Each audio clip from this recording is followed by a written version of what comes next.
Praise to you, Lord Christ.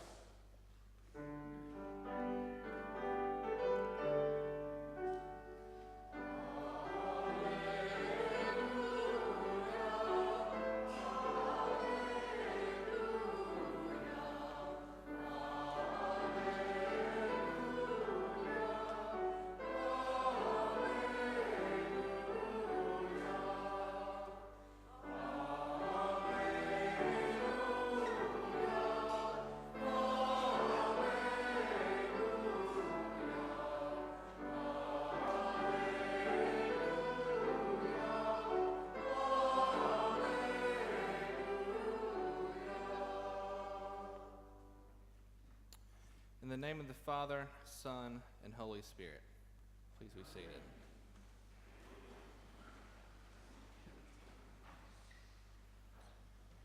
They say in the South we don't truly have 4 seasons.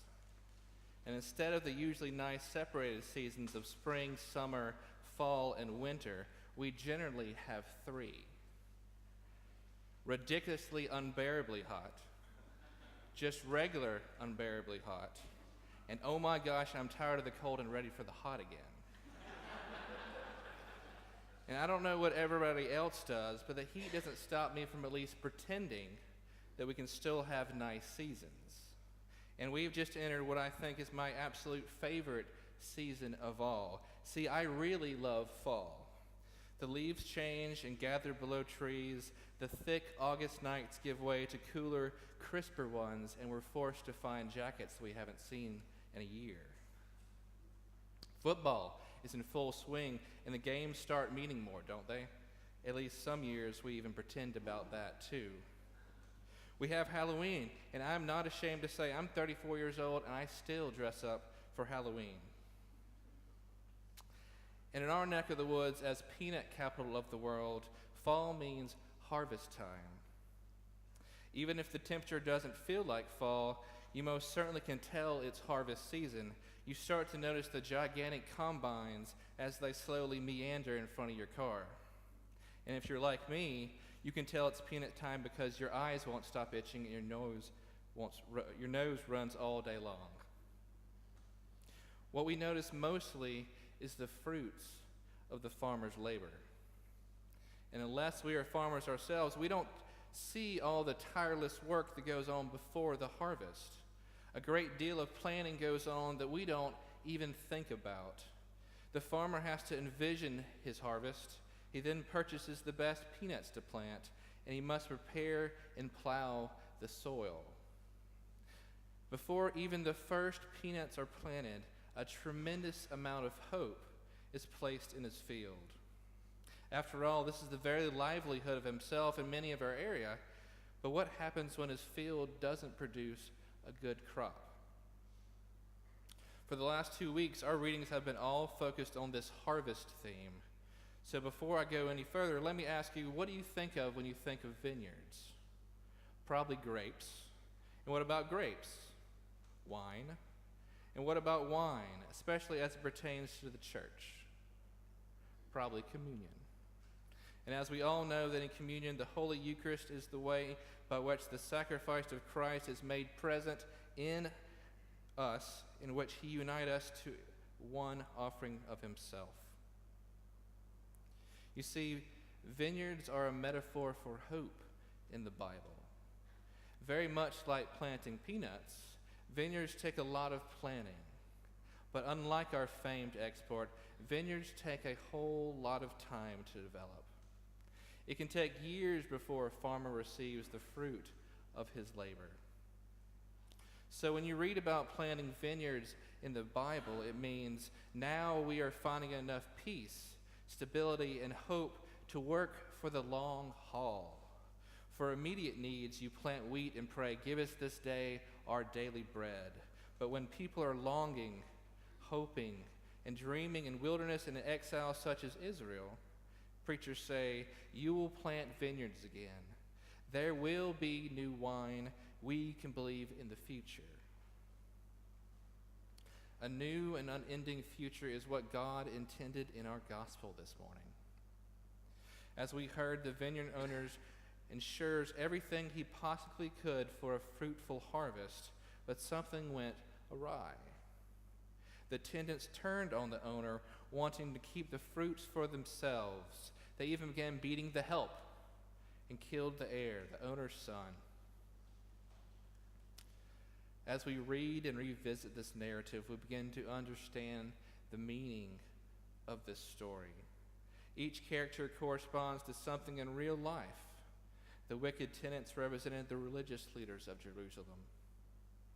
The owner of the vineyard is, of course, God. The vineyard itself is Israel. The slaves sent to collect the owner's share are the prophets.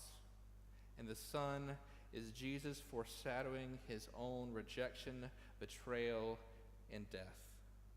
And the new tenants who would gain use of the vineyards are those who chose faithfulness to God. As we walk in our Christian faith together, we must not forget the call. We must not forget the duty as the new tenants. The difficulty with reading and understanding the narratives of the Bible is that sometimes, buried in all the allegory, metaphors, and hidden meanings, we find troubling reminders of ourselves. All too often, is it not us that are the wicked tenants? Do we not refuse to share the fruits of the vineyards as stingily and as stubbornly as they? How often have we failed to respond lovingly to the gifts of God's creation that fill our lives? The good earth, the resources we use to sustain ourselves, other people, our brothers and sisters who dwell beside us in this blessed life. And in doing so, don't we reject the heir to the vineyard? As tenants, we forget our true duty to produce the hopeful new wine. There is part of us that would like to think we would never reject Jesus, but the truth of the matter is sometimes we are blind because of our own denial.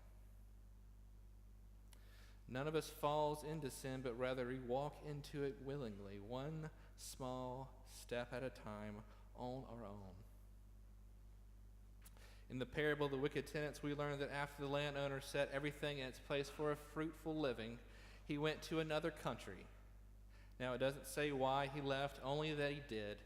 But the takeaway from this is not that God is an absentee landlord. Far from it.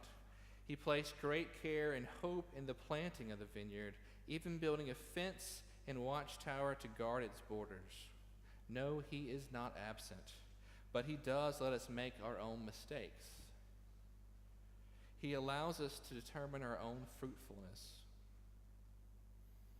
In our maturing faith, we must practice sound values and sound devotion, living and believing in the law, even when God may seem distant. We all tend this vineyard together. It's the bond we share and carry throughout the Christian faith, and we share in the new wine together. This new wine, the proof of God's deep caring and love for us, is his grace. God's reaching out to us is best understood as he gives us everything we have, with no strings attached and without our deserving it, without our having done anything to gain it. And despite the reality where we have made a mess of this world, often especially through religion, Jesus proclaims a God who continually seeks disciples to plant and cultivate this vineyard. Grapes will grow again, wine will flow again, and ultimately Jesus says to us, I am the vine and you are the fruit, or you are the branches, and you will abide in me and you will bear much fruit. God's grace is sanctifying and restoring. It is the ongoing experience of God's gracious presence transforming us into whom God intends us to be. As God's grace shines on us, we are restored. We are saved. As we listen to Paul's letter this morning, we can see this transformation. His life was defined as an enemy to early Christians, but because of God working through Jesus in Paul, Paul's life has become an example of true conversion. As Christians, we always start with the fact that God initiates the relationship with us, not we with God. God calls us to be in unity with him and all people, but to receive this gift, this wine, we must say yes. We must let him into our lives. We must allow Jesus to be the cornerstone of our faith. By proclaiming and believing in Jesus, we are saying yes. And by saying yes, we are given the keys to his vineyard. But let us not forget who the vineyard belongs to. It belongs to the one who planted it. So what is the fruit that God is looking for? Well, here's a start. Try loving God with all your heart, mind, and soul. Try loving your neighbor just as much as you love yourself. Really try. Break a sweat. Fill baskets with your labor of love. Build relationships and community. Spread forgiveness and hope. Welcome those at the margins. Teach children and support stronger families.